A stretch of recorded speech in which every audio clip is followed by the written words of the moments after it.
Is it Danny or is it Adam?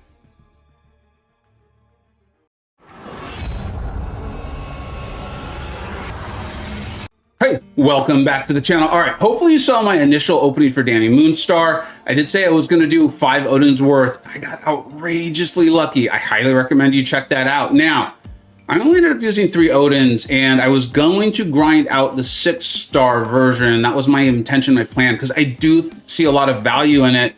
But I've looked at my Monday, Tuesday, and Wednesday, and there's just absolutely no way it's going to happen. And I know this weekend we got Father's Day coming up. It's just not possible. So I decided. I do enjoy these things. I see the drop rates, how terrible they are, but I'm going to use those final 2 Odins. We're going to have some fun with this.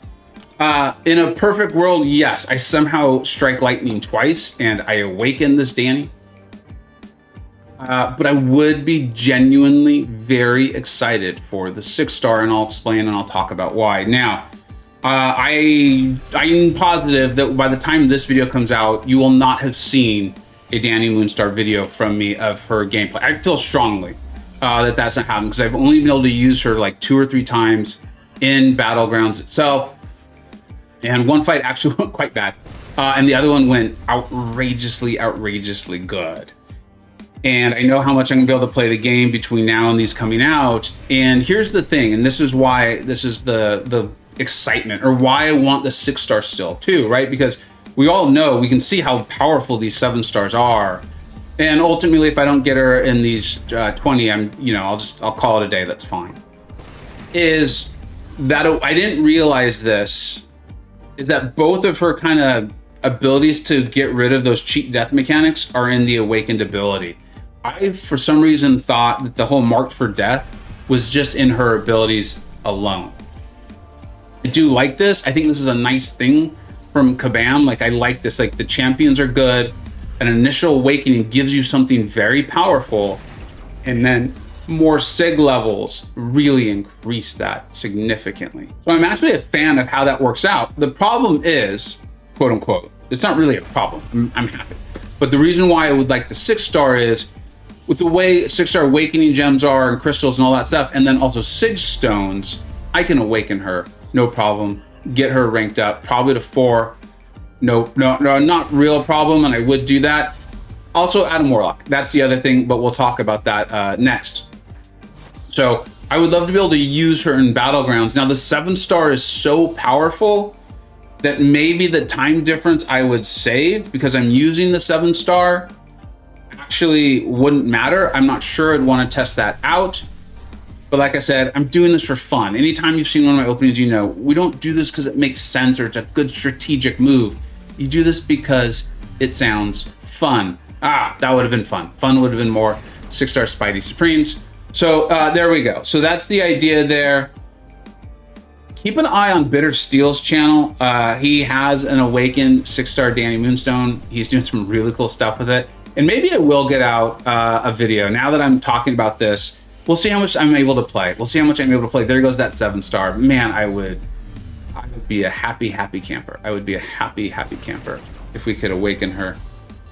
But I know how seriously unlikely that is. We'll continue on.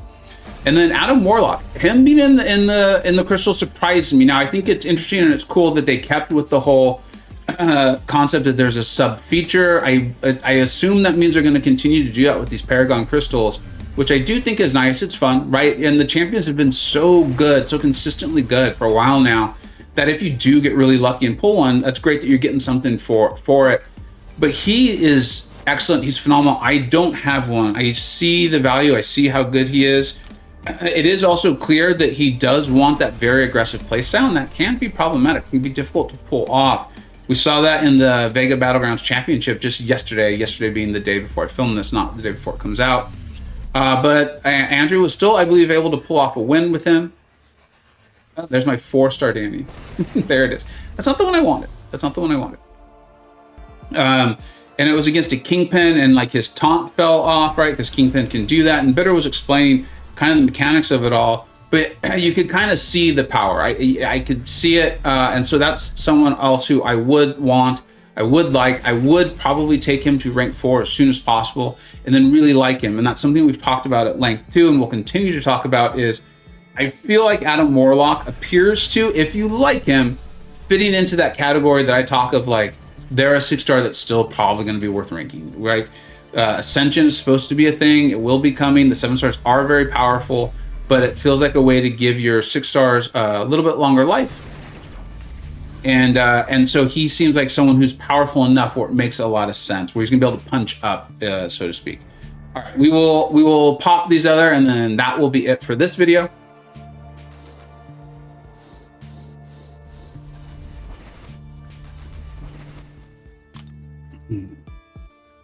All right, here we go. So ironically, we're not looking for one new. I would be very excited about it because I do think that would mean that's a good chance. It's a 6-star Danny Moonstone. But if I could choose my dessert here, it's the 7-star. Let's pop. Let's see. Here we go.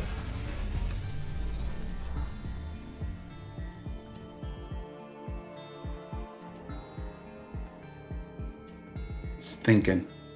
It's thinking. Sending all the positive vibes I can. We've got one new.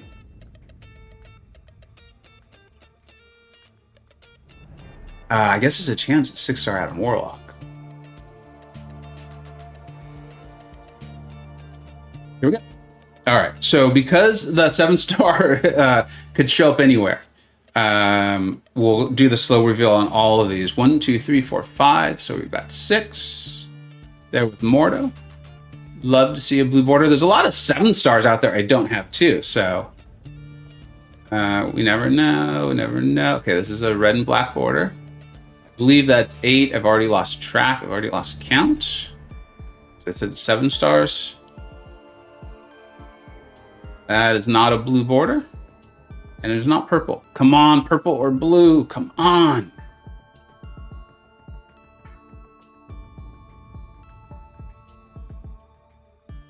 No. My counting skills are terrible. Here we go. So this is the moment. This has got to be the final crystal.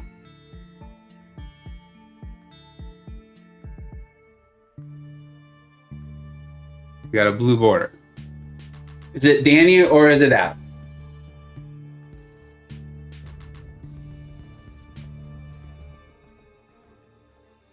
Man, I'm stuck on which one I want more. I would really like them both. I already have the 7-star Danny Moonstone.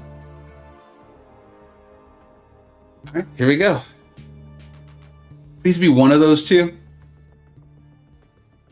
Woo! I'm pumped up. That could not have worked out better. Well, I guess there's a 0.02% chance it could have been Danny, and that would have been the idealist of ideal. But this is phenomenal. This is great. I can rank him up, get used to it, make sure I like him, right? He has that aggressive playstyle, so we know that, we're aware of that, make sure I enjoy that. But now, and then I can just focus on the Danny, because it was funny, even as I was talking this through, I was realizing, like, actually the 7-star might be so fast that the cheat death gets canceled out. Maybe I should reconsider this.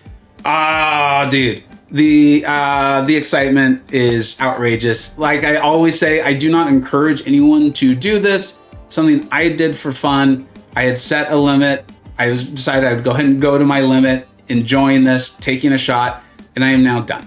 And so please just keep that in mind. The luck does not normally go this way. You can see the drop rates.